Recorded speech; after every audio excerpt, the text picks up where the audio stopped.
Assalamualaikum warahmatullahi wabarakatuh. Di sini kami akan menjelaskan video tentang manfaat gerakan sholat terhadap kesehatan tubuh. Kami dari kelompok 2 KKNDR Win Sumedan. Sholat itu apa sih? Dari segi bahasa, sholat adalah doa. Menurut syariat Islam, sholat adalah serangkaian ucapan dan gerakan tertentu yang dimulai dengan takbir dan diakhiri dengan salam sebagai bentuk ibadah kepada Allah Subhanahu wa Ta'ala. Kemudian, apa itu kesehatan? Menurut WHO, kesehatan adalah suatu keadaan sejahtera yang meliputi fisik, mental, dan sosial yang tidak hanya bebas dari penyakit atau kecacatan. Dijelaskan dalam Quran Surah Al-Ankabut ayat 45.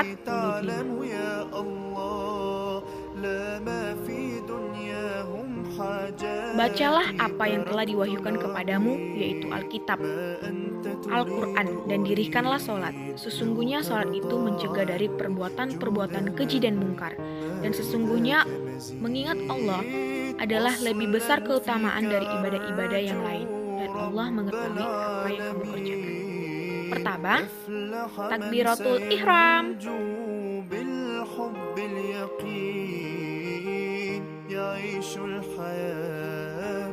Manfaat takbiratul ihram terhadap kesehatan.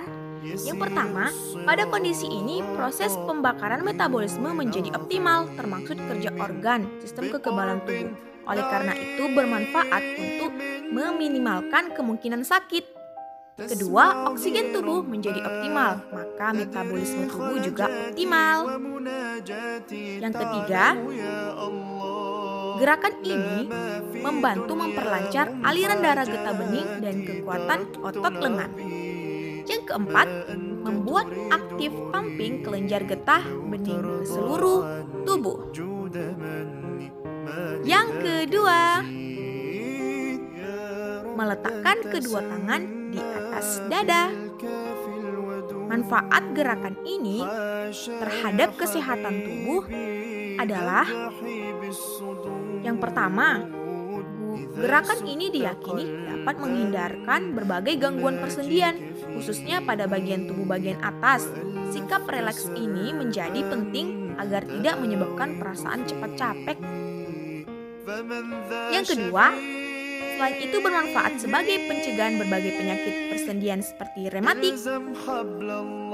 Yang ketiga, ruku.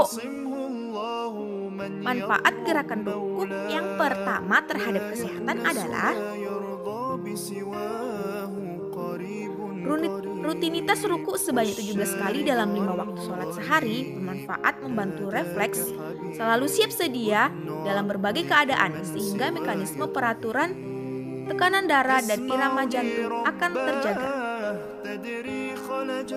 Manfaat yang kedua, bagi wanita yang hendak melahirkan, posisi ruku sempurna akan memperkecil kemungkinan terjadinya kelainan dalam letak kepala bayi atau hal-hal yang mengganggu lancarnya persalinan. Manfaat yang ketiga, baik sekali bagi mereka yang memiliki masalah persendian tulang belakang, rematik, perut, dan penyakit-penyakit lain yang berhubungan dengan organ vital. Manfaat yang keempat, membantu kesehatan dan kerja otak kecil serta melatih sistem limbik agar emosi tetap stabil. Yang keempat, iktidal. Manfaat gerakan ini yang pertama adalah aliran darah yang tadinya terfokus di kepala setelah ruku akan turun ke badan sesuai gravitasi. Maka sisa pembakaran atau metabolisme yang bermuatan negatif dikeluarkan bersama dengan hembusan nafas. Yang kedua, organ-organ pencernaan di dalam perut mengalami pemijatan dan efeknya pencernaan jadi lancar. Beliau bersabda, yang artinya, kemudian angkatlah kepalamu hingga engkau berdiri tegak, sehingga tiap-tiap ruas tulang belakangmu menjadi pada tempatnya.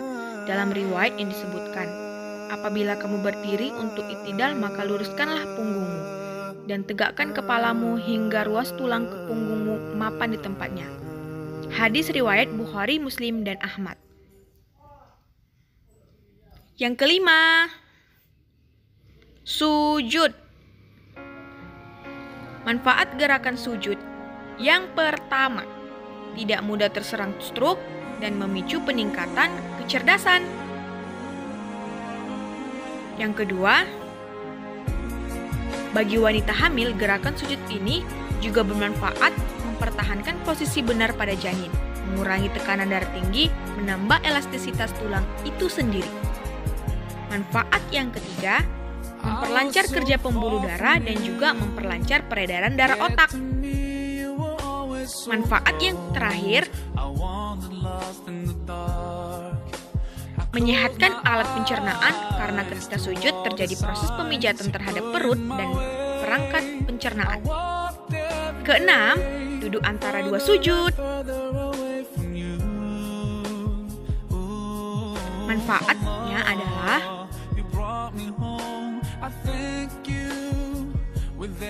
pijatan ini bermanfaat untuk melindungi diri dari penyakit pangkal paha yang terasa sakit, nyeri hingga mengakibatkan kaki tidak dapat digerakkan. Yang ketujuh, tahiyatul akhir.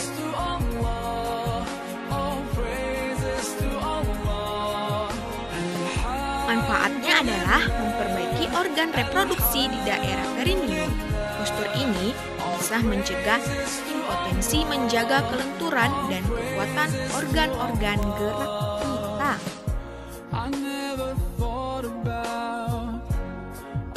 Yang kedelapan, salam ke kanan ke kiri.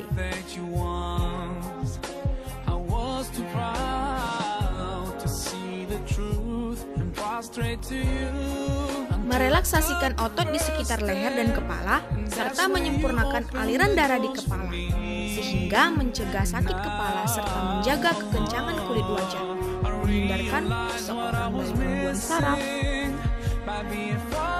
Al-Isra ayat 78. Dirikanlah sholat dari sesudah matahari tergelincir sampai gelap malam, dan dirikanlah pula sholat subuh. Sungguhnya sholat subuh itu disaksikan oleh malaikat. Dijelaskan juga dalam Quran surah Al-Baqarah ayat 45. Jadikanlah sabar dan sholat sebagai penolongmu, dan sesungguhnya yang demikian itu sungguh berat kecuali orang-orang yang khusyuk.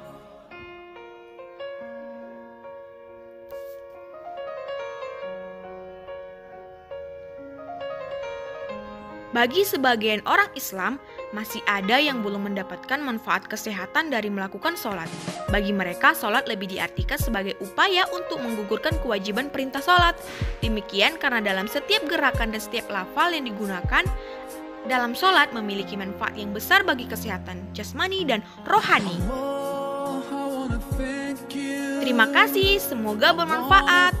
Kami dari Kelompok 2 KKNDR Winsu, Medan, mengucapkan terima kasih. Aktif, tanggap, dan terampil di era COVID-19.